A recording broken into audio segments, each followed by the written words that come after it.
Hey everyone, how's it going? This is Mike, drinking wine out of a Coca-Cola glass, which is a little strange, but what the heck, when you run out of glasses, you take what you can get.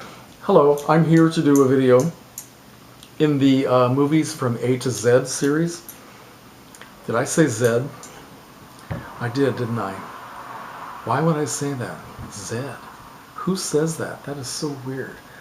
Okay, sorry, it's A to Z. Z, okay? Not Z, Z. A to Z, Z. And today we're up to the letter, well, this week, we're up to the letter E. So the film I've chosen is a bona fide classic. It's one that I've seen many times, and I like to recommend it to everyone else. The film is 8½.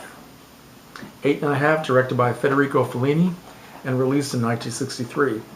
I guess it's fair to call this an E movie, although the original Italian title is Otto e Mezzo, so it could be an O movie as well. Maybe I'll do it again for letter O if I run out of ideas. But okay, 8½. Well, what can I say about this wonderful movie?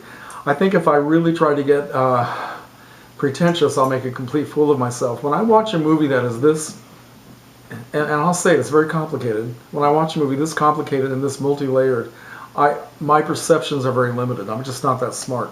I'm in no way, shape, or form a film critic or reviewer or a film student. I watch a movie and I let it kind of, take over, and I receive from it what I'm able to get. And it's a beautiful movie. It's beautiful visually, gorgeous black and white cinematography, and it has a very interesting story. And probably the most interesting aspect of it is that it is said to be an autobiographical film.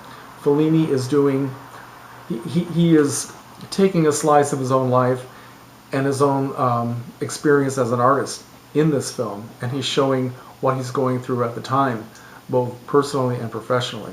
So it has many, many layers to it. The story is deceptively simple.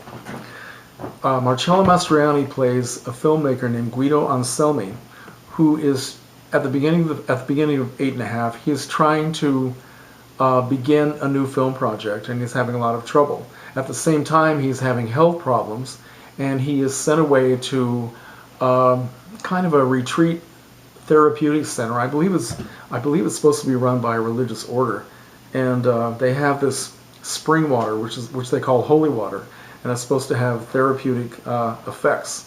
So he goes away to this place, and he is very troubled by his film project, by things in his personal life, his relationship with his wife, and his way of dealing with the chaos in his life is to retreat into his memories of growing up, and also to retreat into fantasy, a rich fantasy life about women he has known and loved, and about things that have happened to him.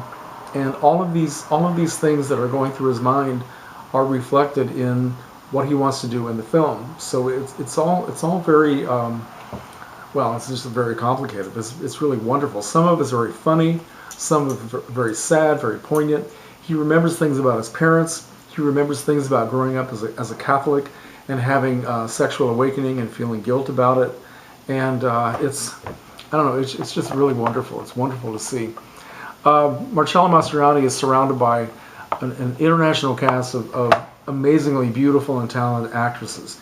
His co-stars Claudia Cardinale, also Anouk Aimée, a French actress, Sandra Milo, another Italian actress, and Rosella Falk, whom I believe is probably German, and Barbara Steele. Barbara Steele, my favorite actress, has a very wonderful supporting role in this film. And I have to admit that my love for her, my obsession with her, is what made me want to see 8½, in the first place. I remember hearing way back in the mid-60s about her appearing in this film, and of course I didn't see it. I didn't see 8½, until sometime in the 1970s. I saw it in a classroom over at the University of Illinois, sitting on a hard chair, watching it on like a 16mm screen, but still it was wonderful to see it. And now, of course, I have this wonderful Criterion Collection DVD, which I highly recommend. 2-disc set with loads of extra features, commentary, still photograph, collections, and behind-the-scenes information. A beautiful, open up the disc, my beautiful essay book telling all about the film and its connection with Fellini's real life, and just a lot of cool stuff. And I really don't know what else I can say about 8.5. Oh, well, here's one thing. Why is it called 8.5? Well, which seemed like a kind of a weird, somehow surrealistic or bizarre title. But really, it's just Fellini, up to this point, he had made 6 feature films, 2 short subjects, and he had co-directed another film. So by his calculations, he had completed 7.5 features, right? So with this film, it was just going to be feature number 8.5, and that's all that it means. The working title of the film, almost until time of release, was La Bella Confusione, which means the beautiful confusion. And I believe there's a line near the end of the film said by Marcello Mastroianni's character that repeats those words, if my memory serves me. And my memory doesn't always serve me because I like watching any film that has subtitles. I'm torn between, savoring the imagery and trying to read, and I do have difficulty with it. So every time I see this film, and it's a very long movie too, the original cut was something like 5 hours, and he cut and chopped and put a lot of things aside in order to make it down to, I think it's about, I'm not sure how long it actually is, and I probably can't read it. It is, I have no idea. Well, it's a very long movie. It's probably about 3 hours long. But what was I saying? Oh, I was saying that every time I see this film, I see more things in it, and I have a better understanding of it. So all I can say is that 8.5 is definitely worth seeing, worth checking out, seeing at least once. I think everybody who loves film should see this at least once. And okay, that's my e-film. So thank you for watching.